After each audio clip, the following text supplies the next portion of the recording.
All right, in this video we're going to talk about how to set up autofill for your contracts and templates. And what I mean by autofill, it just means that all the information is going to automatically fill in all the blanks so you can generate contracts and packages in 5 seconds. I mean, it's really quick and really easy.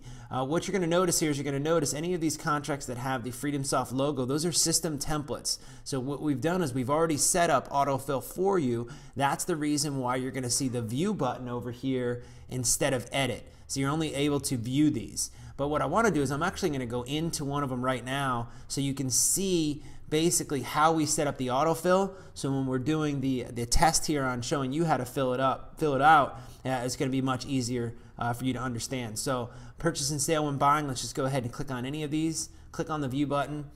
And notice you're going to see brackets. All we did is we came into the spot in the contract and where this information would need to be entered, and we started putting in these custom variables. User company name, sale price, on the back page here, user signature, buyer first name, last name, current date, closing date, a bunch of different things here. It's really simple to go through. So that's basically how we filled it out. So what I'm going to do is let's go back in and let's take a blank contract and I can show you how to set up these templates. And you could set these up for anything that you have. Any short sale documents, any wholesale documents, any REO documents, any lease agreements. It doesn't matter what it is that you have, you can go ahead and set up the autofill.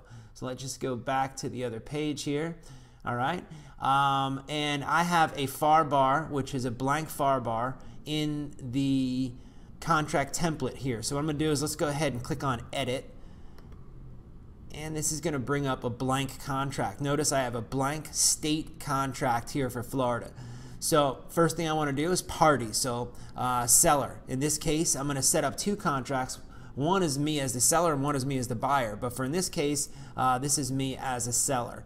All right, so what I'm going to do is I'm going to click in. Anywhere that I want to click, that's where I'm going to set my variable in. Notice how I can click around the page, and those 3 things follow me. One is a hand, so if I click on the hand, I can move the text around. One is the save, and one is the trash can. All right, so let's do parties. So I'm going to click on the parties, and I'm looking for my variables because I'm a seller. So I'm going to see, you're going to see your variables up top. You're going to see property variables and then buyer variables, and then insert a custom variable that you don't see. You can change, you can underline, you can italicize, bold, you can change the text size and the text style. So what I always do here is I always go up and I change the text size to 10 just to make sure everything fits. So that's the first thing I do.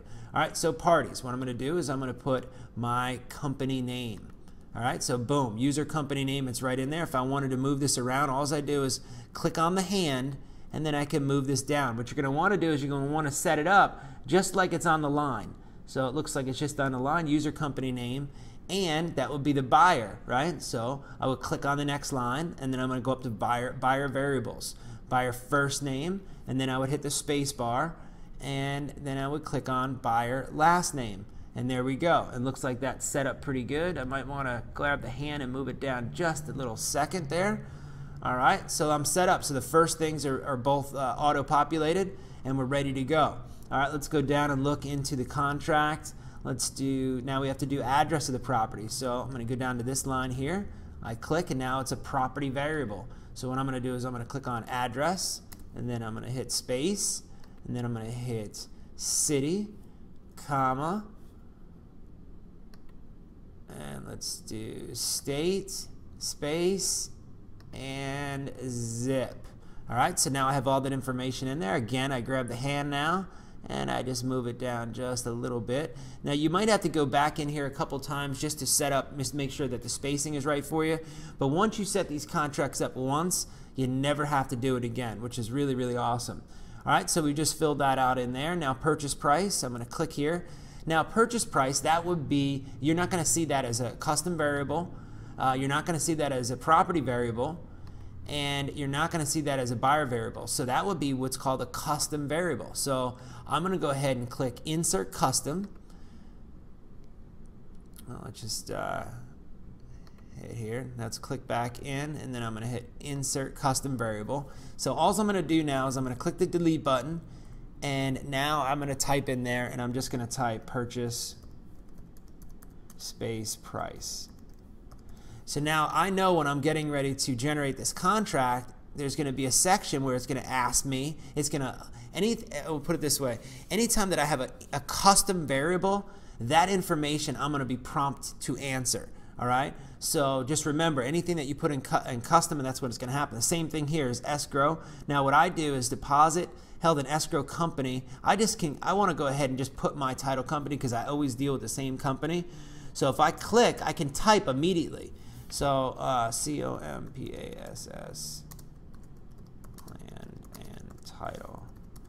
All right, now notice once I clicked in there, that is no variable whatsoever, so there's no brackets. So I can put language that is going to be permanent language in the contract by clicking and typing. Any of the other variables that we put in, notice how they have the braces. The braces for insert custom are the ones that we're going to be prompted to answer. Any of the other variables that we have in, those are going to come in automatically into the system. All right, so purchase price, let's do deposit here. So again, I would go up and click on custom variable, and I'm going to write deposit.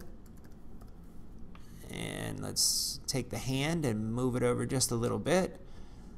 And this line, all I'm going to do is I'm going to put balance. So I'm going to insert a custom and write balance. And move that over just a little bit. Okay, I'm looking pretty good. If you want this to disappear, just click somewhere outside the document, or you can go ahead and click inside the document and then hit the trash can, and that'll get rid of it. Let's go down. Financing. This is a cash financing offer. So what I'll do is I'll move this right over, right next to it, and then I'm going to hit the X. Okay, and that's going to be a permanent thing there. And again, guys, you're going to have to figure out how to set up your own contracts. We can have some calls on it and stuff, but this is really just to give you a really good idea of how everything works. Closing date. So what I'm going to do here is I'm going to click here, and then I'm going to go up and hit insert custom variable, and that is going to be my closing date. All right, that's good for the first page. Let's go on to the second page. And let's see here. Let's go down and put my signature in. So we're the seller. And those are my variables, so that would be my signature. Now the signature is kind of funny for some reason. The signature, because it's so big, what you're going to want to do is you're going to want to put your signature about one set up. So if this was where we were at the first set, I might want to put this up a little bit so the signature line fits in there nice. So I always lift the signature. That's the only thing that we actually lift that doesn't space like absolutely perfect. So, and then date, let's go ahead here, and I'm going to put current date in. So I go back up to my user variables, and on the bottom there I'm going to see current date. And let's move this over a little bit. Okay. And then on the bottom here, what I can do is I could put in my name. So I click down here, and that is my variable here. So I can do first name, and then I can do space and come back up and hit last name. See that? So now I can have my first name and my last name underneath here. And I can do the same thing for buyer. I don't even think that we have a lot of buyer variables in here, but let me show you what I mean. So buyer variables, what I mean by is I think we have dummy data in here, so I don't know if that's going to come through right, but let's hit first name, space, and let's put in his last name. All right, and let's move this over just a little bit here. Okay, so now we've set up all the variables for our contract, and let's go ahead and save this as it's saved as a test contract already. And this is where I'm going to put in the description, far bar test. All right, so that's a description of it. I'm going to go down and click on Save Changes. All right, so here's the one that we just set up, test contract. So I'm going to click Edit. I just want to make sure everything came through all right. Right, here's all our information. Everything's good. I'll go down and hit Save Changes again. And now what I'm going to do is I want to go ahead and test this out. I want to test out this contract. So I'm going to go into one of my leads. So I'm going to go into Seller Search, click on a new lead, and then I'm going to go to the Actions tab, and I'm going to generate a contract. And that was, let's go to next page here. That was test. Maybe it's on page 3. Test contract. Okay, we found it. I believe this is what it was. Test contract. Let's hit next.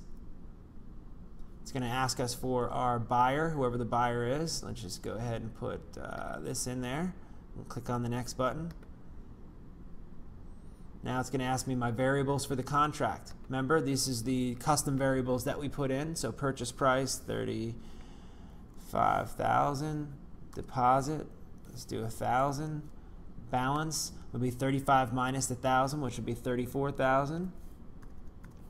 And the closing date, I'll just click on the calendar icon here and click a closing date, and I hit the next button.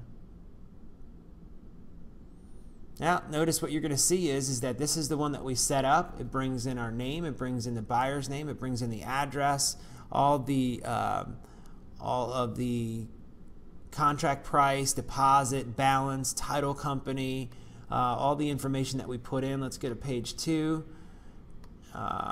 There's my signature. Here's my name underneath. Here's my buyer's name. It didn't bring in his last name because it wasn't scheduled in the system.